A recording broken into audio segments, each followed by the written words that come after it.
Hi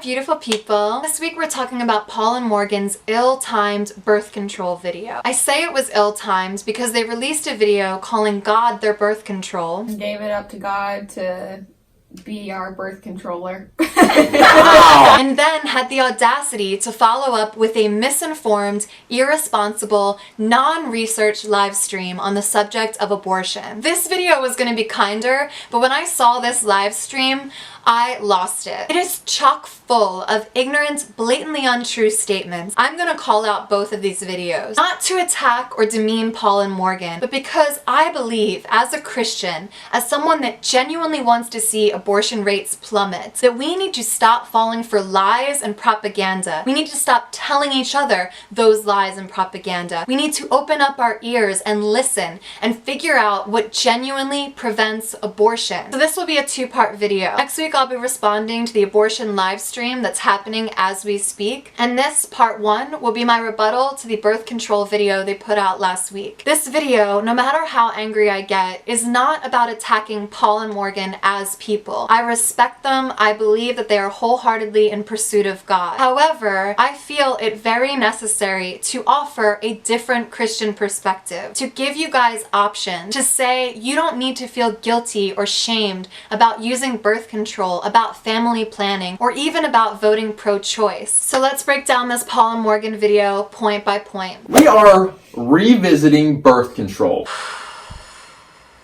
Paul and I went from using birth control to condoms to absolutely nothing. We were fully leaving it to the Lord to just make up his mind if he was going to create a baby in me or not. So this is one of the main points that Morgan reiterates in the video. God will never let you get pregnant unless it's his will. As a science-believing Christian, I completely disagree. Women get pregnant when, during ovulation, a sperm fertilizes an egg. The Bible makes it very clear that we are not God's puppets. God's free will says we are permitted to make mistakes. He lets us fall. He's not a helicopter parent. He doesn't control what we do. Therefore, our lives are a series of choices and the effect those choices have on our lives. I have a period and ovulation app on my phone, and it tells me when I'm high risk or low risk for pregnancy. This chart is not infallible, but it gives me an idea of my cycle. If I, in my own God-given free will, choose to have sex when I'm at high risk of pregnancy, biology can get me pregnant. When people give the argument of, well, if God wants me pregnant, he'll make me pregnant, it's like, why are you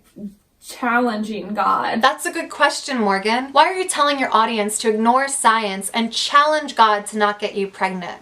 God, I'm ovulating. My husband's not gonna pull out. I dare you not to get us pregnant. You're not encouraging faith. You're encouraging irresponsibility. Telling your audience God will protect them from their own irresponsibility is like telling people not to wear seatbelts because God will protect you if you're in an accident. God could protect you in a car crash, but out of 32,598 deaths, 19,103 people were not wearing seatbelts. Seatbelts would have helped. Why test God? Why not just give your total trust to the Lord, give everything you're holding on to the Lord, and just let him do his thing? No more seatbelts, no more chemotherapy, no more worrying about walking down dark alleys by yourself. Just challenge God to bend the laws of physics, biology, science, and free will on your behalf. We are not animals. We are given intuition, but we are also given wisdom and knowledge, and with that comes personal responsibility. And here's a bit of potential irony. Later in the video, Morgan is vague, but seems to be talking about medical intervention. It's been 2 years. You need to get tested.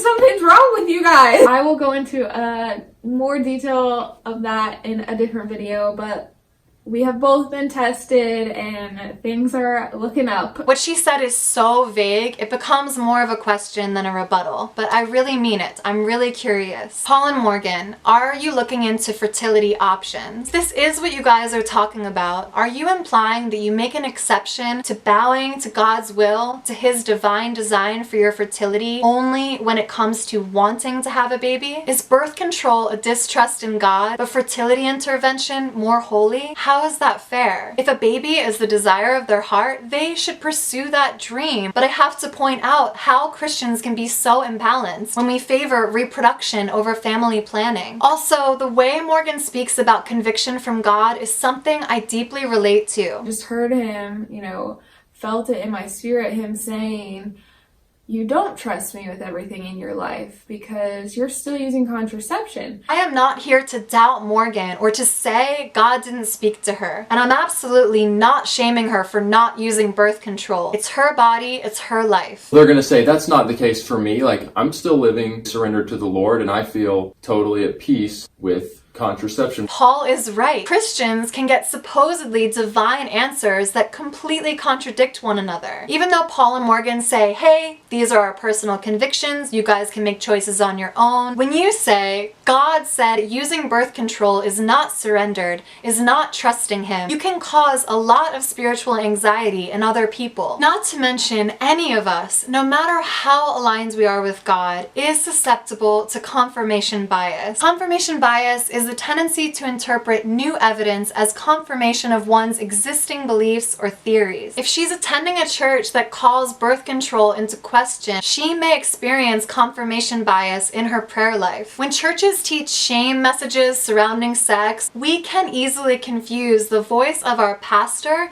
with the voice of God. And I am not saying Morgan didn't hear from God, but I am saying that you are allowed to question absolutely everything that I claim, that Paul and Morgan claim, that Girl Defined claims, that your pastor claims is a message from God. Also, birth control is not addressed in the Bible. Yes, Adam and Eve were called to be fruitful and multiply, but they were also supposed to be the very first and only people on earth. So that does not make it a call for everyone. As for why people use birth control, Paul and Morgan say, if your reasons aren't the big ones, which in my case was fear, in many cases is selfishness, there is potential that you could have a good reason, but I would say the potential for those reasons is more rare. I have a few more reasons. Endometriosis, debilitating cramps, and women that are susceptible to high-risk pregnancies. Women who cannot risk getting pregnant for fear of their own lives and for the life of that baby. Christians, don't let anyone tell you birth control is a sin when you are protecting your health, your future, and your well-being. And on the flip side of that, from a Christian standpoint, we are to treat our bodies as temples.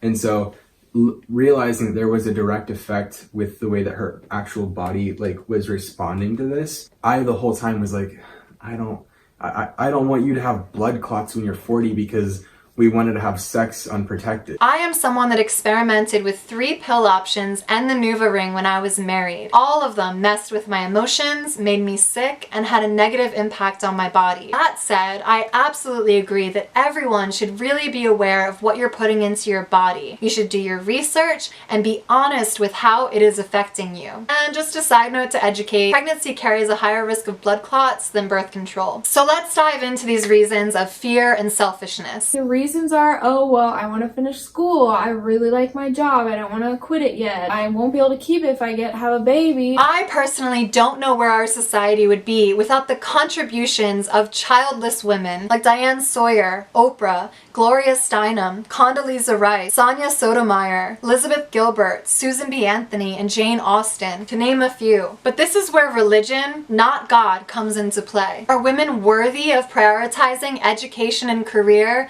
before devoting themselves to motherhood? Am I allowed to set up my life financially, spiritually, emotionally, relationally, so that my child has the benefit of all my preparedness? Am I ready to be a dad? Are you ready to be a mom? Those are valid questions couples need to ask. To feel guilt and shame about being intellectual and thoughtful on whether or not you're ready to bring a child into the world is ridiculous. In my opinion, Paul's thoughts were not based in fear. He was exercising wisdom. A lot of people, women, are looking for fulfillment in jobs, in school, in relationships, in friendships, whatever. And Morgan got it right when she said, a lot of people, women, because yes, it is the woman's life that is put on hold or potentially overtaken by the role of being a mother. And that can be a beautiful thing. But to guilt and shame women for wanting more than the singular role of mom is so unfair. Don't you think that God knows your desires? Biology is real. You can get pregnant whether your heart desired it or not. The last thing I'll talk about is the privilege of their personal perspective. The couple on the right is currently pregnant, wanted to make a baby, and even though their insurance lapsed, they have it now and are taken care of. God has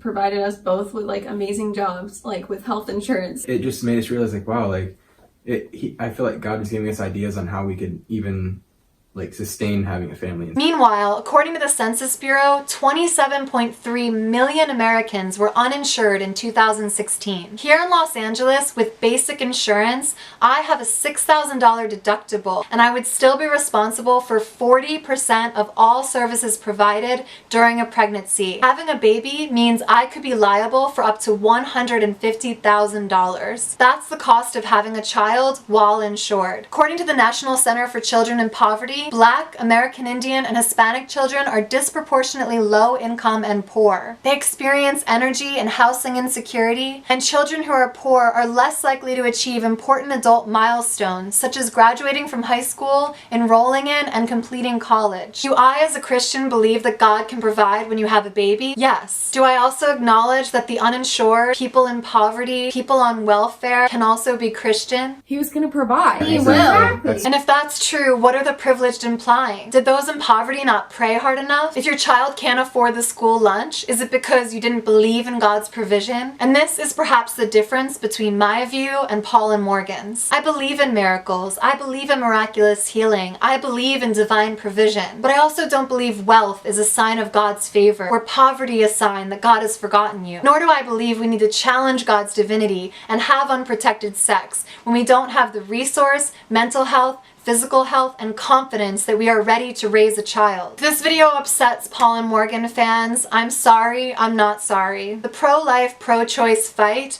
is a matter of life and death. It is not to be taken lightly by YouTube channels that are not devoted to research or telling the truth. And speaking of not researching, next week I'll be fact-checking their live abortion discussion. And that's it. I don't know how this video will come across. I don't know if I'll seem out of character because I was so mad, but this is not to be taken lightly. The last thing I'll say is I do respect Paul and Morgan. We're all on our own journey. We all make mistakes. We all say things we might regret. But my goal is that yes, they would regret saying these things, because being on this platform is a great responsibility. And I can't thank you guys enough for allowing me to have this voice. I've been so frustrated watching the news. I was so frustrated watching these Paul and Morgan videos, and I am just grateful to my subscribers, to my God is Great community, for supporting me on this platform, for calling me out when I'm wrong, for encouraging me when I'm right. I thank you guys so much for being here, and I thank you guys for listening. And that's it. Please support my Patreon or Venmo if you can. I love you guys. God bless. I figured out birth control!